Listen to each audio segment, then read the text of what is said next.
Keep up to date with the latest news and information from Propertymark. Welcome to Propertymark Pulse. The plan is to always bring you the latest from right the way across the property sector. So we're well into the summer months and things aren't really slowing down at all. This week we're going to talk about interest rates. We're also going to talk about the nationwide and Halifax house price index reports, which were both released this week. On top of this, we're going to talk about AI and where the limits might lie regarding its use in property listings.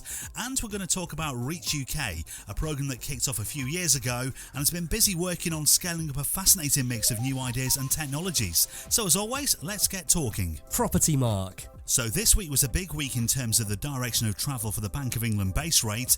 There was much anticipation within economic circles as to if we would see a dip or not. Despite inflation not down to the levels targeted by the Bank of England of 2%, the Monetary Policy Committee have taken their chances and voted with a very slim majority of 5-4 to reduce the base rate by 0.25% to 4%. So those on a tracker mortgage will certainly be celebrating and will see an instant reduction to their monthly payments. However, those looking to take out new mortgage deals probably won't be swinging off the chandeliers in celebration instantly, as lenders will likely be assessing the wider picture as they look at the long-term prospects within the economy and then construct more competitive mortgage products to potentially offer. We are Propertymark. So within the first week of each month, we tend to see Nationwide and Halifax both release data on house prices across the UK, and both tend to be broadly aligned in much of their findings.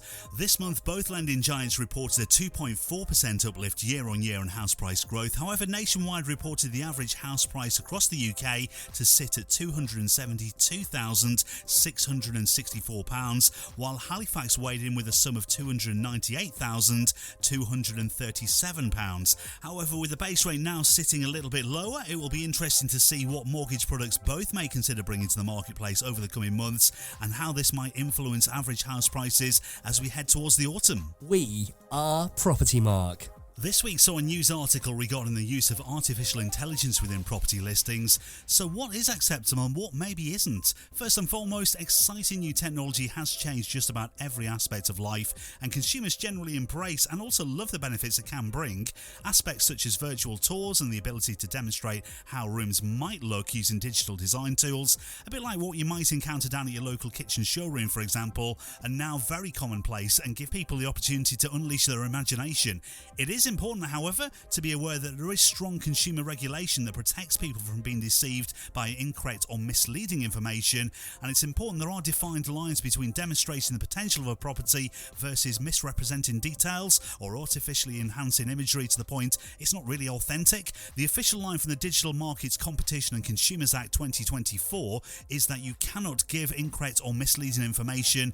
We would be really interested on where you think the limits may sit and what awareness you feel that might be needed on the subject. You can simply email studio@propertymark.co.uk. Propertymark. You may have heard of Reach UK, however if you haven't, let me introduce you to it. Reach UK is a technology scale-up program that works with a select number of ambitious companies each year to strategically invest and grow their proposition. So let me introduce you to Natasha Terranova, who is the managing partner. Natasha, tell me more about how long you work with each cohort. We run for 9 months because the way we approach Reach, we really get to understand the founders. We see the uptake of their technology by the industry, and it's a lot easier for the fund to provide follow-on funding because effectively Reach serves as an extended due diligence. So we really get close and personal with our founders. We understand what they need, we understand what their strategy is like.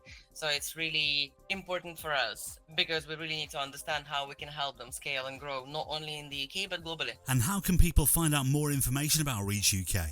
If you want to learn more about our companies, Reach UK on LinkedIn is the best page to follow. However, for startups, if they want to understand more about the global side of Reach, and we do have programs in Middle East, Israel, Canada, Latin America, and 2 programs in the US, then the website is going to be the best bet. And the website is nar-reach.com.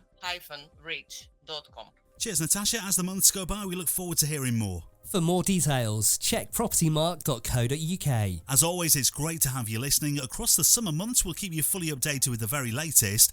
A quick few dates that you may find useful. The next Propertymark Regional Conference in association with Rightmove is the 11th of September in Bristol, and you can grab more details and book your place at propertymark.co.uk. The Renters' Rights Bill will be returning to the House of Commons for further considerations on the 8th of September, and again, we'll keep you fully in the know. We also have the Housing Scotland Bill working its way through the system too. It's currently at stage 3 of the process to decide whether it should become an act, and we'll keep you fully in the loop on that as well. Once again, thank you for listening. We will be back on the 22nd of August. As always, drop me a line, studio@propertymark.co.uk, and let's ramp up the conversation.